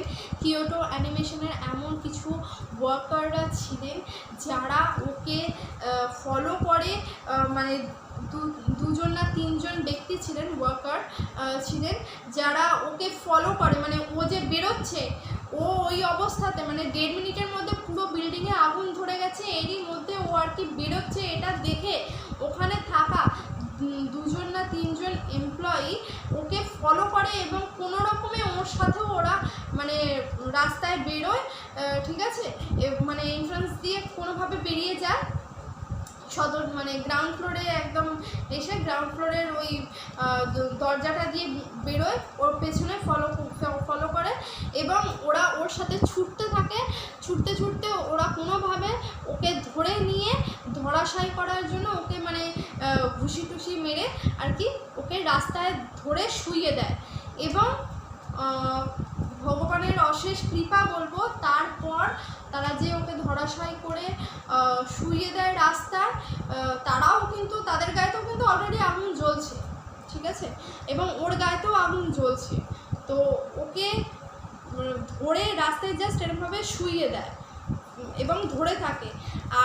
আর একজন মানে 2জন ওকে ধরে থাকে, আর একজন পুলিশ এবং দমকল দু জায়গায় ফোন করে, সাথে সাথে পুলিশ এবং দমকল আসে। বললে বিশ্বাস করবে না, এতটা ভয়াবহ। 1.5 মিনিটের মধ্যে ওই 3তলা বিল্ডিং মানে ফার্স্ট স্টুডিওতে আগুনটা লেগেছিল। ফার্স্ট স্টুডিও মানে হচ্ছে যেখানে অ্যানিমেশন এবং প্রোডাকশনের সমস্ত কাজ হতো, ঠিক আছে, মানে ভয়েস ওভার থেকে শুরু করে আমি একটা অ্যানিমির যে ক্যারেক্টার তৈরি করব, কম্পিউটারে আমাকে তার প্রোগ্রামিং করতে হবে, তার সমস্ত কিছু করতে হবে, তার একটা স্ক্রিপ্ট তৈরি করতে হবে, যে ক্যারেক্টারটা থাকবে তার ভয়েস ওভারের সমস্ত কিছু যাবতীয় যা তথ্য সেগুলো থাকবে, মানে এই ধরনের যে কাজগুলো হতো সেগুলো তো মানে পুরো জাস্ট পুড়ে ছাই হয়ে গেছে। সমস্ত কিছু কম্পিউটার থেকে শুরু করে সব কিছু পুড়ে জাস্ট ছাই হয়ে গেছে, আর কোনো অস্তিত্ব নেই। রিকভারি কোনোভাবেই করা সম্ভব না, এত বাজে অবস্থা। তাহলে তোমরা ভাবো একটা 3তলা বিল্ডিংয়ে কতটা পরিমাণে পেট্রোল সে ছড়িয়েছিল, যে 1.5 মিনিটের মধ্যে পুরো বিল্ডিং দাউ দাউ করে জ্বলছে। এবং যখন পুলিশ আসে, আর ওই পুলিশ এবং দমকলকে খবর দেওয়া হয়, মানে যারা আর কি সিনজি আওবাকে ওরমভাবে ধরে রাস্তার মধ্যে ধরাশায়ী করে মানে ঘুষি টুসি মেরে কোনোভাবে 2জন আটকে রেখেছিল, এবং মানে 3জন যে ব্যক্তি ছিলেন, 3 নাম্বার যে ব্যক্তি ছিলেন, তিনি কোনোভাবে তার সেলফোন থেকে পুলিশ এবং দমকলকে খবর দেয়। এর মধ্যে দেখো সিনজি আওবাকে না ধরলে তারা বিষয়টা মানে কতটা ভয়াবহতা, কতটা লেভেল পার করে যাচ্ছে। মানে ওকে না ধরলেও কোনো দিন হয়তো ধরাও পড়তো না, বা হয়তো ধরা পড়তো অনেক পরে পড়তো। কিন্তু আমি ওই 3জন ওয়ার্কার বলবো খুবই সাহসী, যারা আর কি ওকে মানে ধরতেই হবে, ওর থেকে জানতেই হবে ওটা কেন করলো, এটা ভেবে ওরা ওর পেছনে ওরা ওকে ফলো করে এবং শেষমেশ ওকে ধরে রাস্তায় শুইয়ে দেয় এবং ধরে থাকে। আর 3 নাম্বার ব্যক্তিটি মানে পুলিশ এবং দমকলকে খবর দেওয়ার সাথে সাথে তারা চলে আসে। আর আরেকটা কথা দেখো, 5 ঘন্টা মানে ওই 3তলা বিল্ডিংয়ে আগুনটাকে নিয়ন্ত্রণ করার জন্য 5 ঘন্টা লেগেছিল। 5 ঘন্টায় কিন্তু আগুন নিভে যায়নি, নিয়ন্ত্রণে আনতে 5 ঘন্টা সময় লেগেছিল দমকলের। মানে 3তলা বিল্ডিংয়ে ওই 1.5 মিনিটে যে দাউ করে আগুনটা এতটা বেশি পরিমাণে স্প্রেড করে গেছিলো এবং রীতিমতন জ্বলতে শুরু করে, দমকল এসে ওই ভয়াবহ আগুন নিয়ন্ত্রণে আনতে 5 ঘন্টা সময় লেগেছে। 5 ঘন্টা সময় লেগেছিল। আর 24 ঘন্টা মানে পুরো বিল্ডিংয়ের আগুন নেভাতে 24 ঘন্টা সময় লাগে। মানে ঘটনাটা ঘটেছিল 18ই জুলাই 2019-এ ঠিক সকাল 10:30 মানে 10:30 AM। আর 24 ঘন্টা মানে 5 ঘন্টা সময় লেগেছিল আগুনটাকে নিয়ন্ত্রণ করতে, ঠিক আছে। আর 24 ঘন্টা সময় লাগে সেই আগুনটা পুরোপুরিভাবে নেভাতে। মানে পরের দিন মানে 19 জুলাই আই থিঙ্ক 19 জুলাই 2019-এ সকাল 6টায় 6 AM আগুন পুরোপুরিভাবে নেভে এবং পুলিশ বা আরও যারা ইনভেস্টিগেশনের জন্য ওই কিয়োটো অ্যানিমেশনের হেডকোয়ার্টারে মানে ফার্স্ট স্টুডিওয়ে যারা এসেছিলো ইনভেস্টিগেট করার জন্য, তারা যখন ওই মানে গ্রাউন্ড ফ্লোরের যে দরজাটা, এন্ট্রান্সের যে দরজাটা, সেটা দিয়ে সেখানে ঢুকে চারিদিকে যখন তারা তাকাচ্ছে, ইনভেস্টিগেট যারা করতে এসেছিল পুলিশরা, তারা যখন তাকাচ্ছে চারিদিকে শুধু লাশ আর লাশ বলতে সেরকমভাবে তো বোঝা যাচ্ছে না, মানে সবাই মানে কী বলবো দগ্ধ হয়ে গেছে। মানে এমন বাজে অবস্থা, আগুনে জাস্ট এমনভাবে পুড়েছে সমস্ত কিছু, বা মানুষজন ওখানে যারা ওয়ার্কার ছিলেন তারা এমনভাবে পুড়েছে তাদেরকে মানে আইডেন্টিফাইও করা যাচ্ছিল না, এতটা মানে কী বলবো নির্মম হত্যাকাণ্ড আর কি এটা, মানে সিনজি আওবা ঘটিয়েছিল এটা। তো যখন তারা বিল্ডিংয়ে ঢোকে ইনভেস্টিগেট করার জন্য, চারিদিকে তো শুধুমাত্র লাশ আর লাশ ছড়াছড়ি, একদম মানে সব একদম শুধু লাশের ওপর দিয়ে আর কি যাচ্ছে, এইরকম একটা ব্যাপার। আর বিল্ডিংয়ের ভেতরে 34টা বডি ছিল, মানে 34 জন পুড়ে গেছিল ওই গ্রাউন্ড ফ্লোরের মধ্যে। 34 জনের লাশ তারা দেখেছে। ইনভেস্টিগেট যারা করতে আসে 6টার সময় যখন ঢুকছে, পুরোপুরি আগুন নিভে গেছে 24 ঘন্টার মধ্যে। মানে 5 ঘন্টা টাইম লেগেছিল তোমার আগুন নিয়ন্ত্রণে আনতে, আর 24 ঘন্টা সময় লেগেছিল আগুন নেভাতে, ঠিক আছে। তো ওর পর মানে 24 ঘন্টা পর আগুন পুরোপুরি নিভে গেলে, যখন ইনভেস্টিগেট করার জন্য পুলিশ বা পুলিশের সাথে আরও অনেকে যখন ওই ক্রাইম স্পটে আর কি সবাই ঢোকে, তখন গ্রাউন্ড ফ্লোরের মধ্যে লাশের ছড়াছড়ি এবং সেখানে মানে কাউন্ট করে দেখা হয় 34টা বডি পাওয়া গেছে ওই বিল্ডিংয়ের ভেতরে। এবং ওই 34টা মানে গ্রাউন্ড ফ্লোর শুধু না, গ্রাউন্ড ফ্লোর ফার্স্ট ফ্লোর মিলিয়ে 34টা বডি পাওয়া গেছে। এবং ওই 34টা বডির মধ্যে তোমাদেরকে বলে দিই, ওই 34টা বডির মধ্যে 20 জনকে কোথায় পাওয়া গেছিলো জানো? বললে বিশ্বাস করবে না, 20 জনকে পাওয়া গেছিলো।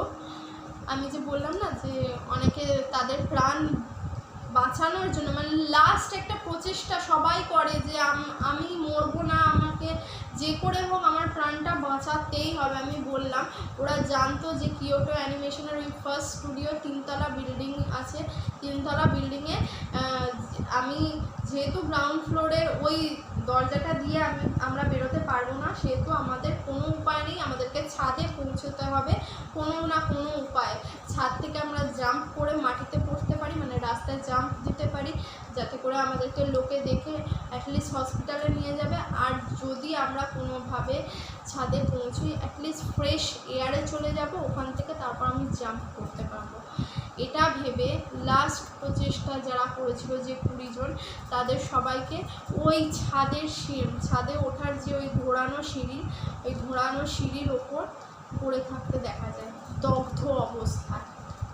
মানে ওদেরকে জাস্ট আইডেন্টিফাই করা যাচ্ছিল না কে মানে কোন এমপ্লয়ি মারা গেছে, বা তাদের যে বাড়িতে খবর দেবে বা বাড়ি থেকে যে মানে লোক এসে আইডেন্টিফাই করবে, মানে কোনো আইডেন্টিফাই করার মতন কোনো জায়গাই ছিল না। মানে সে এতটা বাজেভাবে মানে জাস্ট পুড়ে মানে কোনো অস্তিত্ব নেই যাকে বলা যায়। তো কী আইডেন্টিফাই করবে সেই মানুষগুলোকে? আর মানে এটা ভাবলে অবাক লাগে যে এতটাই এটা মানে হৃদয় ভেঙে দেওয়ার মতন একটা মানে ঘটনা যে আমরা সবাই মনে করি যে আমাদের জীবনে মানে বাঁচার জন্য আমরা যা খুশি তাই করতে পারি। তো আমি যখন দেখছি যে আমার চারিদিকে শুধু পেট্রোল আর পেট্রোল এবং চারিদিকে আগুন আর আগুন, এমনকি আমার নিজের গায়েতেও আগুন লেগে গেছে, আমি অলরেডি আমার বডি পার্টস 30% 50% পুড়ে যাচ্ছে, আমাকে কোনোভাবে অ্যাটলিস্ট প্রাণে বেঁচে বাইরে যাতে যেতে পারি এবং কোনোভাবে আমি হসপিটালে পৌঁছাতে পারি, সেই প্রচেষ্টাটা করার জন্য মানে এটা ভাবলেও আমার মানে কি বলবো, আমার মনটাই ভেঙে যাচ্ছে যে ওরা সেই 20 জন ওরা সেই প্রচেষ্টাটা করার জন্য যে ছাদে উঠবো, ছাদে কোনোভাবে পৌঁছাতে হবে, এটা ভেবে যখন ছাদে সিঁড়িটা দিয়ে উঠছিল তখন ওখানেই আর কি ওরা মারা যায়। এবং এতটাই মর্মান্তিক নির্মম একটা হত্যাকাণ্ড এটা বলা যায়, মানে ভাষা হারিয়ে ফেলার মতো। খুবই খুবই বাজে একটা জিনিস হয়েছিল। আমি মানে কি বলবো, আমার এটা ভেবে মানে গলা ভারী হয়ে আসছে যে এটা কি করে সম্ভব। একটা মানুষ কতটা পাশবিক এবং কতটা নির্মম, কতটা আর কি সাইকো টাইপ হলে আর কতটা মানে ক্রিমিনাল মাইন্ডের হলে সে এই ধরনের কাজ করতে পারছে। এবং সে যখন জানছে যে মানে সে কী বলবো, ও কী ছিল, বোকা তো ছিল না কি ছিল আমি বলবো, চালাকও ছিল না বোধহয়, কারণ ও কিন্তু ক্রাইম সিনে নিজেও ছিল এবং ওর গায়েতেও কিন্তু আগুন লেগেছিল। হ্যাঁ, আর ওই আগুন নিয়ে মানে ওর গায়েতে আগুন লেগেছিল, ওই আগুন নিয়ে কিন্তু পুরো বিল্ডিংয়ে ছুটে শুধু ওই ক্যান খুলেছে, প্লাস্টিক থেকে বের করে ক্যান খুলেছে, পেট্রোল ছড়িয়েছে যেখানে পেরেছে, মানে দেয়াল থেকে শুরু করে সব জায়গায়, দরজা ফরজা ডেস্ক কোনো কিছু বাদ দেয়নি মানুষের গায়ে।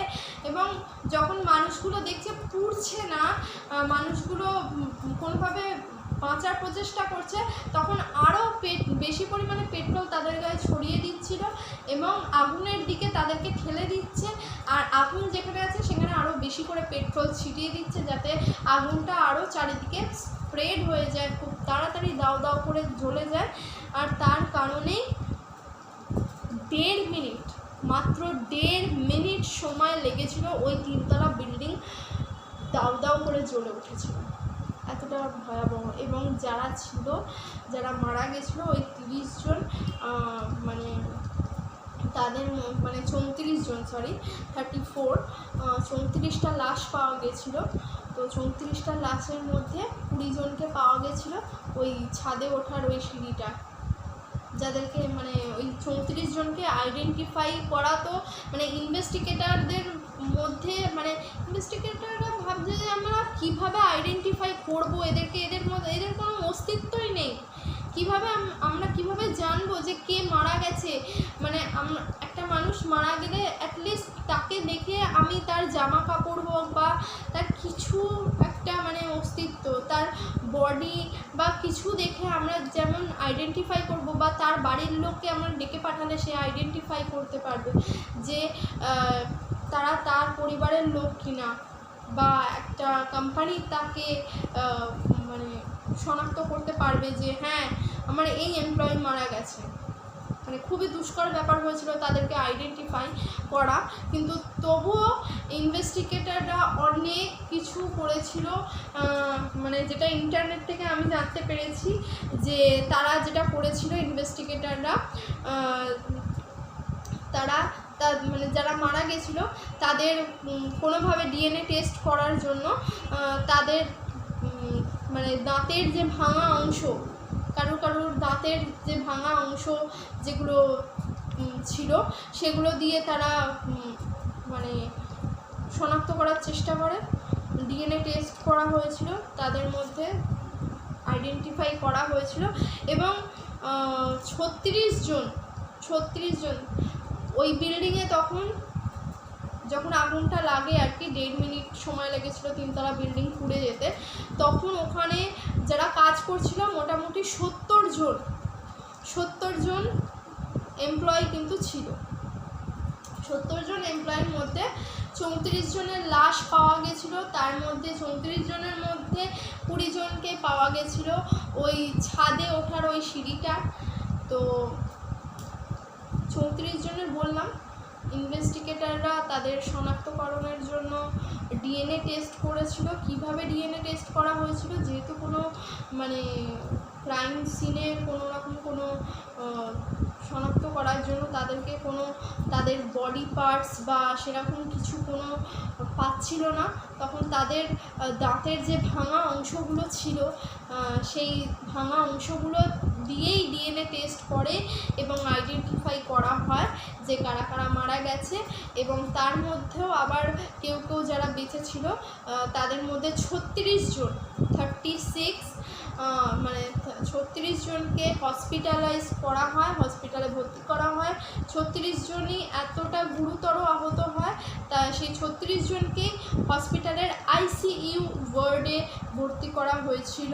এবং কয়েক মাস মানে ধরে নাও 4-5 মাস বা 6 মাসও হতে পারে, কয়েক মাস ধরে তারা ওখানে সারভাইভ করছিল আইসিইউ ওয়ার্ডে। আর সে 36 জন মানে বেশিরভাগই বেঁচে গেছে, মাত্র কি বলবো কয়েকজন মানে 3 জন না 4 জন মারা গেছিলো, 4 জন মারা গেছিলো, আর বাকিরা সবাই বেঁচে আছে, সারভাইভ করে গেছিলো কোনোভাবে, ভগবানের অশেষ কৃপা। কিন্তু এটা এতটাই নির্মম হত্যাকাণ্ড ছিল যে যার এক্সপ্লেন করার আমার কাছে কোনো ভাষা নেই। আমি এটা যখন ইন্টারনেটে এটা যখন আমি মানে দেখি বা জানি বা স্টোরিটা আমি রিড করি, তখন আমি জাস্ট ভাবছিলাম যে সিনজি আওবা যে ঘটনাটা ঘটিয়েছিল সে কতটা মানে একজন সাইকো ছিল, নাকি কি ধরনের ব্যক্তি ছিল আমি নিজেও জানি না, কি বলবো, ওকে ভাষা নেই কিছু বলার। কেন করেছিল সেটা তো অবশ্যই আমি তোমাদেরকে বলবো।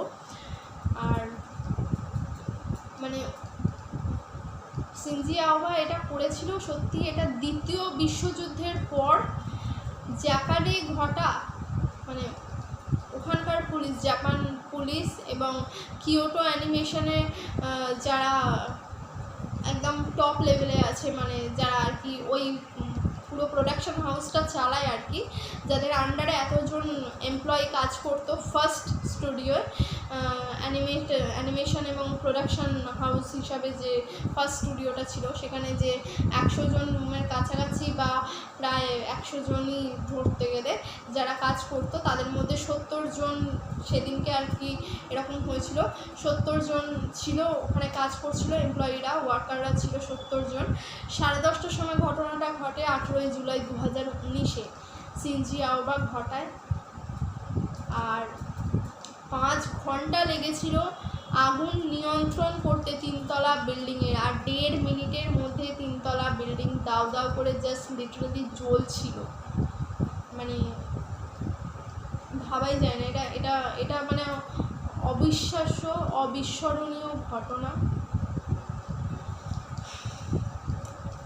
মানে এটা এতটাই ভয়াবহতার চরম লেভেল বলা ভুল, মানে যার কোনো সীমা পরিসীমা নেই। এটা বলতে গেলে বা এই ঘটনাটা শোনার পর জাস্ট একটাই মানে ফিলিংস এটাই হয়, জাস্ট একটা দীর্ঘ নিঃশ্বাস ছাড়া মতন, যে আর এটা ভাবা যে কি ভেবে এবং কীভাবে ও এই ঘটনাটা ঘটালো, যেটাতে ও নিজেকেও কিন্তু নিজে হারাতে পারতো। ও কোনোভাবে ও নিজেকে বাঁচিয়ে হয়তো ও বের হয়েছিল। এবং আমি সাহসিকতার দিক থেকে বলবো, মানে কিয়োটো অ্যানিমেশনের 3 জন যে ওয়ার্কার ছিল, তারা কোনো না কোনোভাবে ওকে মানে মনে সাহস জুগিয়ে ওকে ধরতে হবে এটা ভেবেই ওকে ফলো করে কোনোভাবে ওর সাথেই একদম মানে ওই দরজাটা দিয়ে, গ্রাউন্ড ফ্লোরের ওই দরজাটা দিয়ে কোনোভাবে ওকে ধরার জন্য ওর সাথেই বেরিয়ে যায়, রাস্তায় বেরিয়ে ওকে কোনোভাবে ওকে জোর করে ধরে ঘুষি বা চড় থাপ্পড় মেরে ওকে 2 জন ধরে রাখে এবং একজন পুলিশ এবং দমকলকে খবর দেয়। দমকল এসে আগুনকে নিয়ন্ত্রণে আনতে প্রায় 5 ঘন্টা সময় লেগেছিল দমকলের, এবং 24 ঘন্টা পর ওই আগুন নেভে, মানে পরের দিন সকাল 6টার সময় আগুন নেভে। তবে ইনভেস্টিগেটর এবং পুলিশরা সবাই মিলে ওই ক্রাইম সিনে মানে কিয়োটো অ্যানিমেশনের ফার্স্ট স্টুডিওতে ঢোকে এবং ঢুকে যেটা দেখে সেটা অত্যন্ত মানে যার বর্ণনাও করা যায় না। সেটা হচ্ছে 34 জনকে মৃতদেহ লাশ পাওয়া যায়, 34 জনের। তার মধ্যে কাউকে শনাক্ত করা খুবই কঠিন ব্যাপার ছিল তাদের কাছে, কারণ আগুনে জাস্ট দগ্ধ হয়ে গেছিলো, মানে দগদগে ব্যাপার একটা বলে না, মানে জাস্ট চেনা যাবে না এইরকম ব্যাপার হয়ে গেছিলো। আর 20 জনকে পাওয়া গেছিলো ওই ছাদের সিঁড়িতে, ছাদে ওঠা সিঁড়িতে, কারণ তারা হয়তো তখনও ভাবছিল যে কোনোভাবে তারা বেঁচে বেরিয়ে যাবে ছাদে, তারা কোনোভাবে হয়তো ছাদের সিঁড়ি দিয়ে কোনোভাবে ওই সিঁড়িটা দিয়ে ক্রস করে উঠলেই ছাদে পৌঁছতে পারবে এবং সেখান দিয়ে তারা বাইরের মানুষকে ডাকবে বা কোনোভাবে জাম্প করে ছাদ থেকে জাম্প দিয়ে তারা রাস্তায় পড়বে, যেটা হয়নি। ওখানে তারা মারা যায়, পুড়ে মারা যায়। কিয়োটো অ্যানিমেশন আর পুলিশ এই ঘটনাটার পর মানে যারা মারা গেছিল আর কি, যে 2 জন বলছি, যে 4 জন মারা গেছিল, তাদের বাড়ি ফ্যামিলির লোক বা এই ঘটনাটা এমন একটা ঘটনা ছিল যেটাতে কিয়োটো অ্যানিমেশন এত বড় প্রোডাকশন হাউস এবং ওখানকার জাপান পুলিশ কোনোভাবেই চায়নি যে যারা মারা গেছে এবং যাদের সাথে এই ঘটনাটা ঘটেছে, যারা এখনও বেঁচে আছে, তাদের নাম তারা মিডিয়ার কাছে আর কি বলবে। মানে তারা কি বলতো যে এই ঘটনা হয়েছে, এটা তো মানে অস্বাভাবিক একটা মানে অলৌকিক ঘটনা, মানে এটা কি বলবো, কি নাম দিলে মানে কীভাবে কি বললে ঠিক হবে সেটা আমি অন্তত বুঝতে পারছি না। যারা বেঁচে ছিল তারাও তো আইসিইউতেই ছিল হসপিটালে, বেশ কয়েক মাস তারা রীতিমতন ওখানে মানে বলে না বাংলায় একটা কথা আছে, জমে মানুষের লড়াই, মানে মরণ বাঁচন লড়াইয়ের থেকে বেঁচে ফিরে এসছে সেই রকম একটা ব্যাপার। তার মধ্যে 4 জন মারা যায় এবং 4 জন ছিলেন ওই প্রোডাকশন হাউসের, মানে ফার্স্ট স্টুডিওর যে সমস্ত ওয়ার্কাররা ছিলেন তাদের মধ্যে সবথেকে মোস্ট সিনিয়র পারসন এবং খুবই সাফল্যময় আর জনপ্রিয় ব্যক্তি, বা মানে যাদের ছাড়া আর কি ওই কিয়োটো অ্যানিমেশনের কিছু শোজ আছে, কিছু জিনিস আছে যেগুলো কোনোটা তাদের ছাড়া তৈরি করা অসম্ভব ছিল। এবং কিয়োটো অ্যানিমেশনের প্রত্যেকটা এমপ্লয়ি যারা এখনও পর্যন্ত রয়েছে এবং যারা অফিসটাকে চালায়, প্রোডাকশন হাউসটাকে চালায়, তারা অথরিটি মেম্বাররা, তারা এবং জাপান পুলিশ কখনোই চায়নি যে মিডিয়ার সামনে বিষয়টাকে খুব বড় করে তুলে ধরতে, আর যারা বেঁচে আছে বা যারা মারা গেছে তাদের ফ্যামিলির অনুমতি ছাড়া তাদের হয়ে কোনো রকম কোনো ইনফরমেশন মিডিয়ার সামনে তুলে ধরতে চায়নি। এটা সম্মানের জন্য, মানে তাদেরকে কোনোভাবে ছোট করতে চায়নি তারা।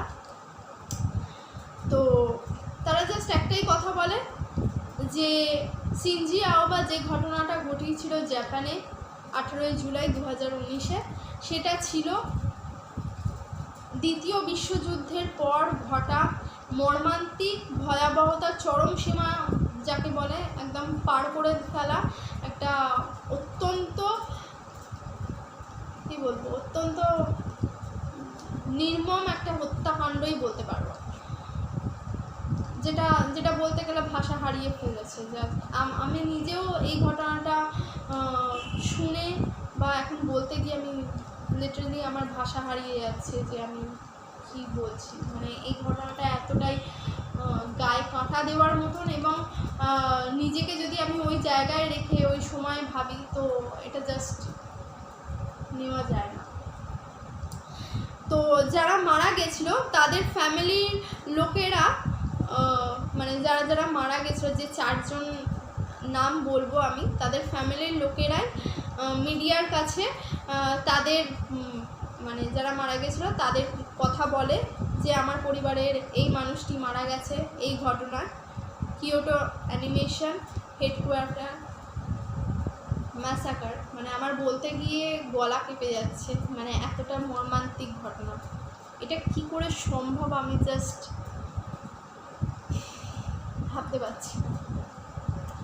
এই ট্রু ক্রাইম স্টোরিটার নাম হচ্ছে, বলে দিচ্ছি, এটার নাম হচ্ছে কিয়োটো অ্যানিমেশন হেডকোয়ার্টারের ম্যাসাকার। এটা বলে তোমরা সার্চ দিলে ইন্টারনেটে পুরো তথ্য তোমরা পেয়ে যাবে। আর শিনজি আওবা ছিল এটার, মানে এই ঘটনাটা যে ঘটিয়েছিল সেই একমাত্র ব্যক্তি ছিল শিনজি আওবা।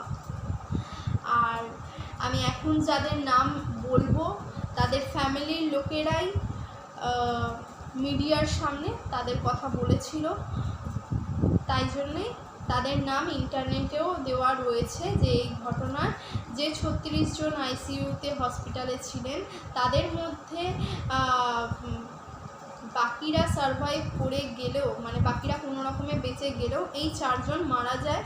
এবং কিয়োটো অ্যানিমেশন প্রোডাকশন হাউসের যারা মানে ক্রিয়েটার্স বলো, যারা বাকি এমপ্লয়ি বলো, যারা ওখানে এই প্রোডাকশন হাউসটা চালায়, তারা খুবই আফসোসের সাথে জানিয়েছে যে এনারা 4 জন ছিলেন যারা মারা গেছে, এই 4 জন ছিলেন ওনাদের খুবই গুরুত্বপূর্ণ এবং যাদের ছাড়া কোনোভাবেই এই প্রোডাকশান হাউসের ভয়েস ওভার বলো, ডিরেকশন বলো, বা স্ক্রিপ্ট রাইটিং বলো, বা স্কেচ রাইটার বলো, এই ধরনের কিছু কাজ, ভাইটাল কাজ যেগুলো করা হয়তো অনেক অসম্ভব, বা এটাও বলা যায় যে তারা এমন কিছু প্রজেক্ট তারা এখনো পর্যন্ত পর্যন্ত তৈরি করেছিল, সেই প্রজেক্টগুলো মানে কত লাখ টাকা বা কয়েক কোটি টাকার লোকসান হয়েছিল শুধুমাত্র যেহেতু ওগুলো সমস্ত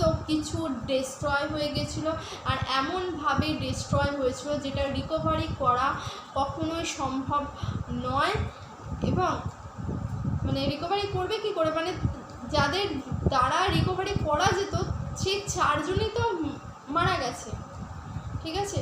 এবং কম্পিউটার থেকে শুরু করে সমস্ত কিছু ফাইলপত্র, হার্ডওয়্যার যেগুলো ছিল সমস্ত কিছু তো আগুনে জাস্ট পুড়ে একদম ছাই হয়ে গেছে, তো রিকভার করার কোনো জায়গায় নেই। তবুও অনেক কষ্ট করে হয়তো কিছু তারা রিকভার করতে পেরেছিল, সামান্য কিছু, যেগুলো মানে কিছুই না। এই এত টাকার লোকসান তো বটেই, কিন্তু যেটুকুনি রিকভার করতে পেরেছিল সেগুলো এই যে এমপ্লয়িদের ওরা হারিয়েছিল, ওদের মতে ওনাদের ছাড়া এগুলো আর কি অসম্ভব ছিল।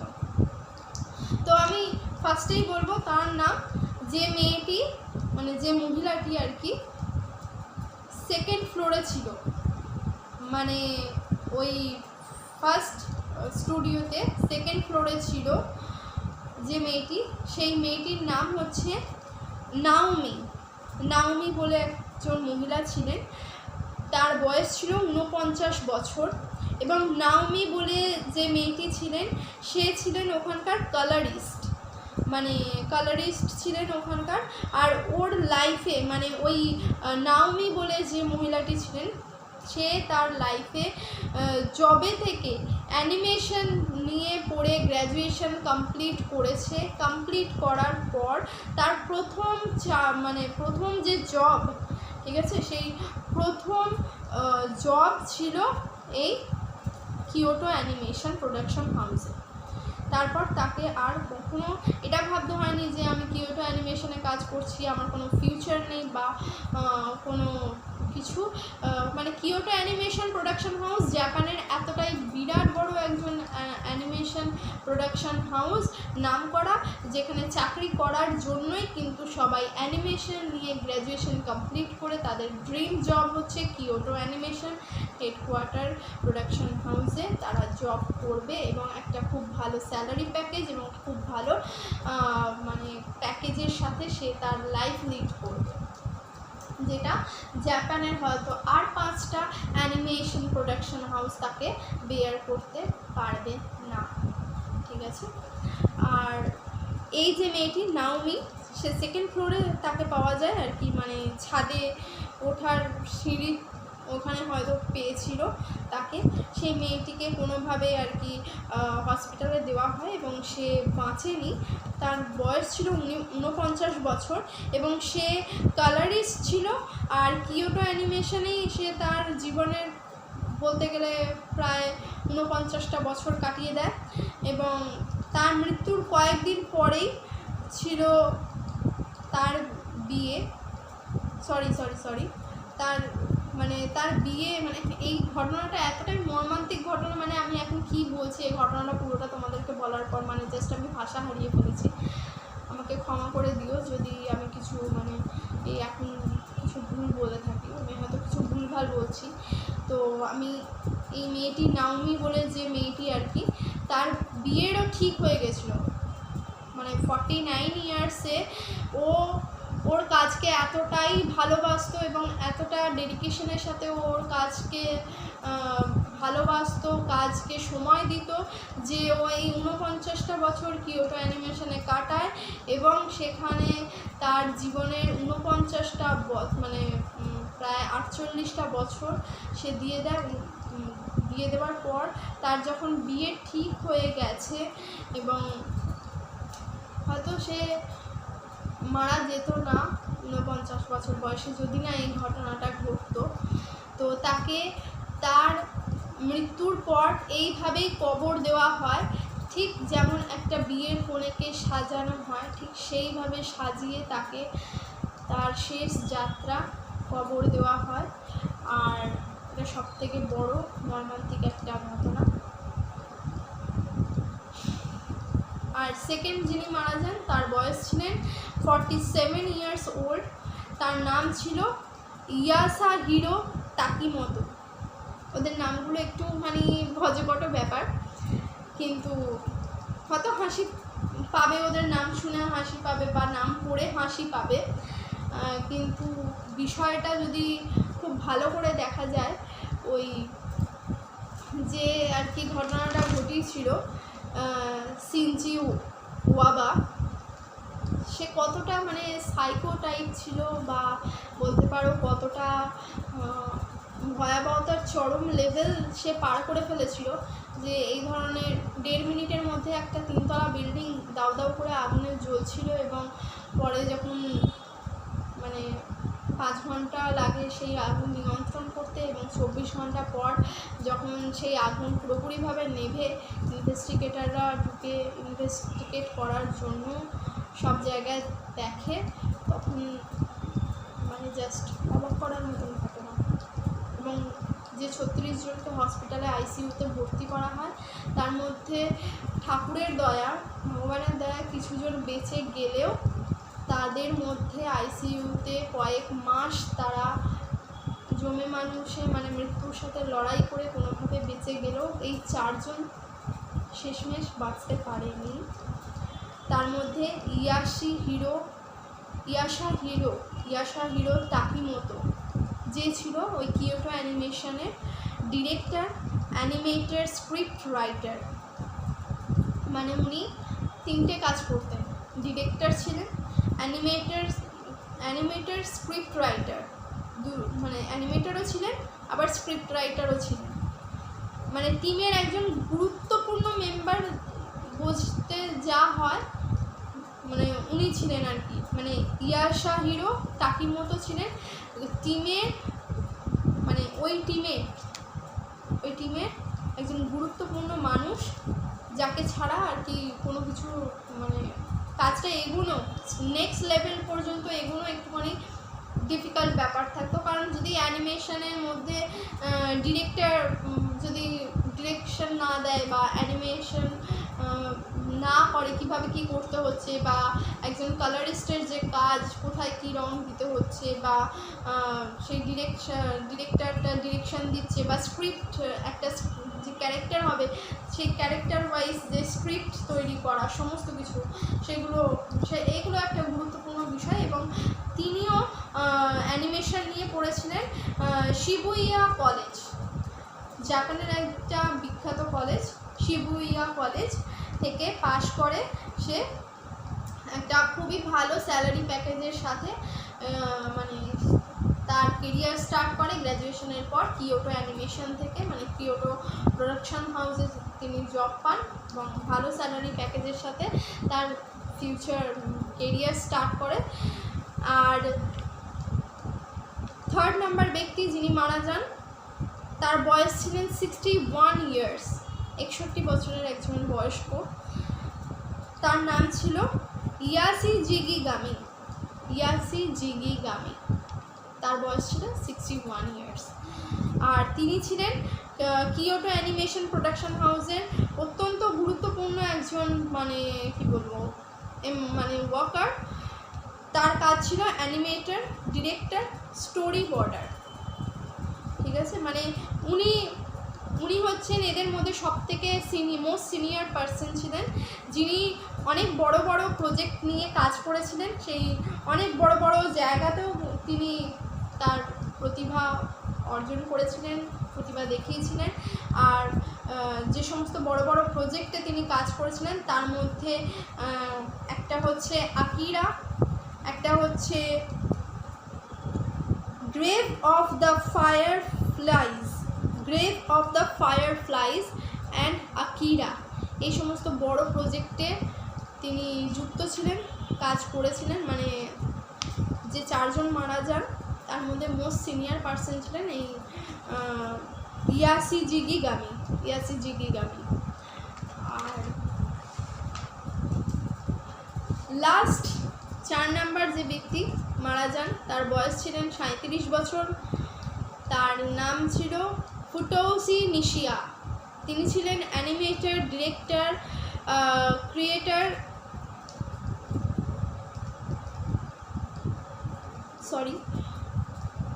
মানে ফুটোশি নিশিয়া যে ছিলেন আর কি, তিনি ছিলেন অ্যানিমেটর, ডিরেক্টর আর ক্যারেক্টার, মানে ক্যারেক্টার যে অ্যানিমেশনের যে ক্যারেক্টারগুলো হয় সেই ক্যারেক্টারগুলোকে তিনি চালনা করতেন, ক্যারেক্টার ডিজাইনার, ঠিক আছে। মানে ওই ক্যারেক্টারটা কি করবে বা ও কিভাবে কথা বলবে বা ও কিভাবে মানে ওর মানে বডি ল্যাঙ্গুয়েজ হবে, এই সমস্ত কিছু উনি ডিসাইড করতেন এবং ওনার কাজ এটা ছিল। ওনার বয়স ছিল 37 এবং ওনার নাম ছিল ফুটোশি নিশিয়া। আর এই 36 জন যে মানে শুধু যে 36 জন আর কি এখানে রয়েছে, যাদের মধ্যে 4 জন মারা গেছে, তারা তো বাকিরা বেঁচে গেছে, কোনোভাবে রিকভারি করতে পেরেছে। এবং আমি বলে দিই, যখন এই 4 জন আর কি মারা গেছে, কিয়োটো অ্যানিমেশন প্রোডাকশন হাউসের যারা আর কি যারা প্রোডাকশন হাউসটা যারা চালায়, যারা এই সমস্ত যাদের আন্ডারে আর কি এই সমস্ত এমপ্লয়িরা রয়েছে বা ছিল, কাজ করতো, তারা ইনভেস্টিগেট করায় পুলিশকে দিয়ে বা বিভিন্ন ফরেন্সিক সমস্ত কিছু হয়, বডি পোস্টমর্টম বা ডিএনএ টেস্ট করে যা সমস্ত কিছু জানা যায় সব কিছু করায়।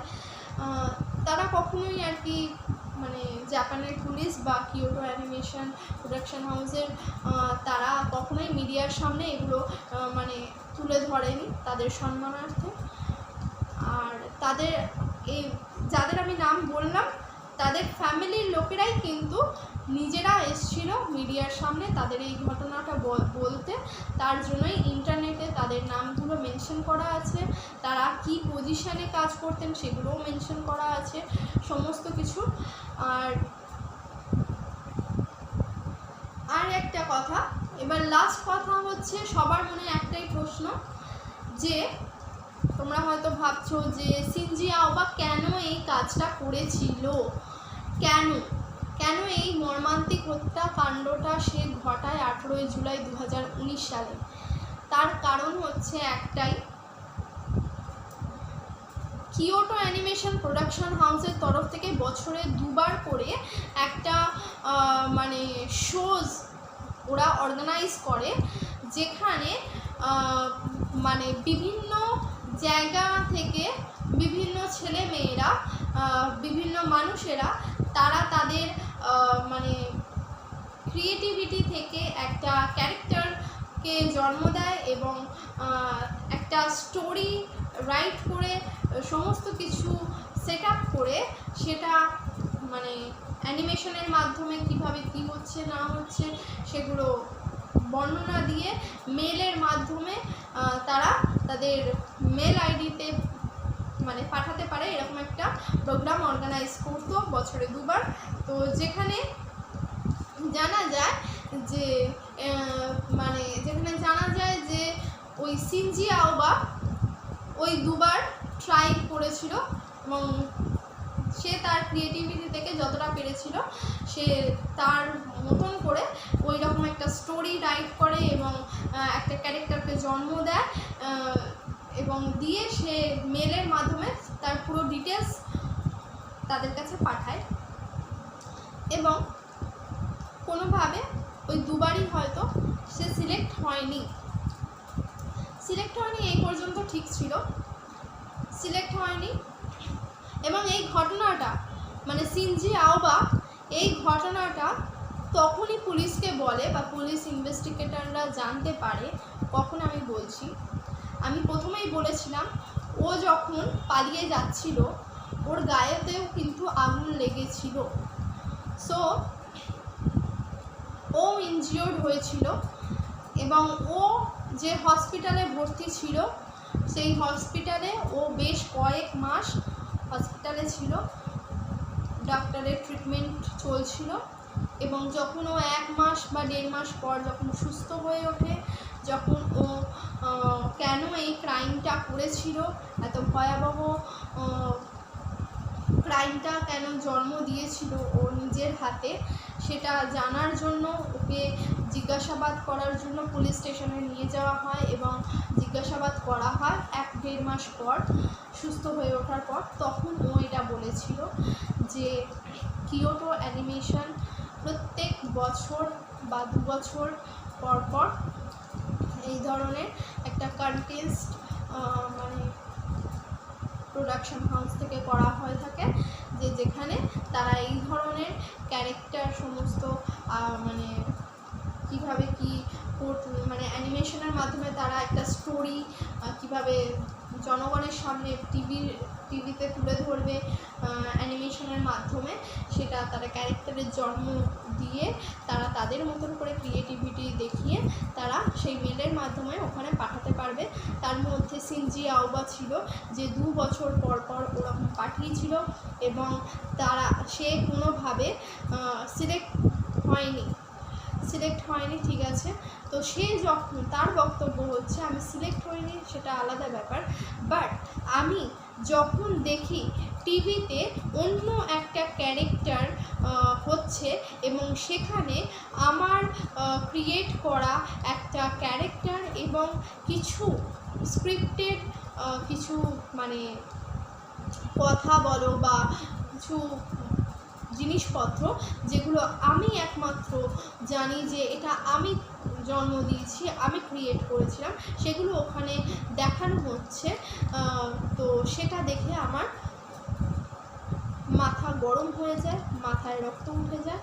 আমি তখন ডিসাইড করি আমি সমস্ত কিছু কিয়োটো প্রোডাকশন হাউসে ঢুকে ডিস্ট্রয় করে দেব এবং ওখানের ওয়ার্কারদেরও জ্বালিয়ে পুড়িয়ে শেষ করে দেব, যাতে কোনো রকম কোনো অস্তিত্ব না থাকে, যেখানে ওই অ্যানিমেশন এবং প্রোডাকশনের সমস্ত রকম মানে ভয়েস ওভার থেকে শুরু করে কালারিস্টদের যা যা কাজ, ডিরেক্টরদের যা যা কাজ, অ্যানিমেটরের যা যা কাজ, ভয়েস ওভার আর্টিস্টের যা যা কাজ, সমস্ত প্রজেক্টের কাজ ওই ফার্স্ট স্টুডিওতে করা হতো, যেটা ছিল 3তলা বিল্ডিংটা। সেখানে ঢুকে আমি ওই 3তলা বিল্ডিং পুরো ডিস্ট্রয় করে দেবো ওয়ার্কারদের সমেত, এবং সেটা করতে সফল হয়।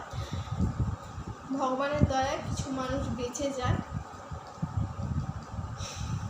সেটা ভগবানের অশেষ কৃপা। কিন্তু দ্বিতীয় বিশ্বযুদ্ধের পর এই মর্মান্তিক হত্যাকাণ্ড প্রথম জাপানে ঘটে। এরপর বা এর আগে এই ধরনের কোনো ধরনের হত্যাকাণ্ড এখনো পর্যন্ত বা আগে ঘটেনি। এটা জাপান পুলিশ কনফেস করেছে, আর কিয়োটো অ্যানিমেশন প্রোডাকশন হাউস ও বলেছে যে এই ধরনের কোনো মানে এইটা এমন একটা হত্যাকাণ্ড যার ভাষায় প্রকাশ করা যাবে না, যেটা বলতে গেলে মানে ভয়ের কি বলবো, ভয়কে ভয় পাবে আর কি, এইরকম একটা ব্যাপার। তো যাই হোক, এটা একটা ট্রু স্টোরি, তোমরা ইন্টারনেটে সার্চ দিয়েও দেখতে পারবে। আর আমি যাদের যাদের নাম বলেছি আমি আবার ডিসক্লেমার করে দিচ্ছি, আমি কাউকেই এখানে কিন্তু কোনোভাবে অসম্মান জানাইনি।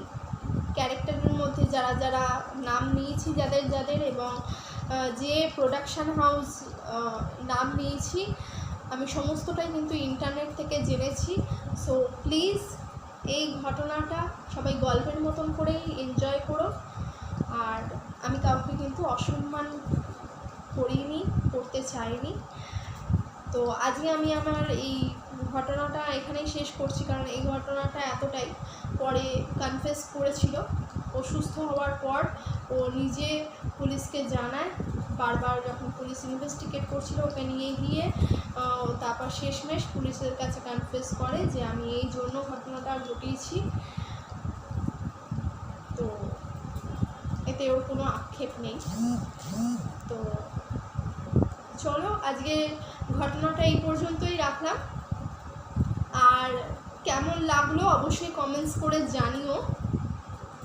আমি জানি হয়তো গল্পটা মানে এই ট্রু স্টোরিটা অনেকের হয়তো খুবই খারাপ লাগবে, আমারও খারাপ লেগেছে, অবশ্যই খারাপ লাগারই একটা বিষয়, কারণ এতজন মানুষ জাস্ট পুড়ে ছাই হয়ে গেছে। যারা শেষ প্রচেষ্টা করেছিল বেঁচে অ্যাটলিস্ট ছাদ থেকে যাতে বেরিয়ে যায় তার জন্য, তারা সেই শেষ প্রচেষ্টাতেও ব্যর্থ হয়েছিল, এটা ভেবে আরও খারাপ লেগেছে আমার। তো আর কিছু বলার নেই। আর এই ঘটনাটার পর আলাদা করে আমি কিছু বলতে চাই না। আজকে এই পর্যন্তই রইল, কালকে একটা নতুন ব্লগের সাথে আমি ফিরে আসবো।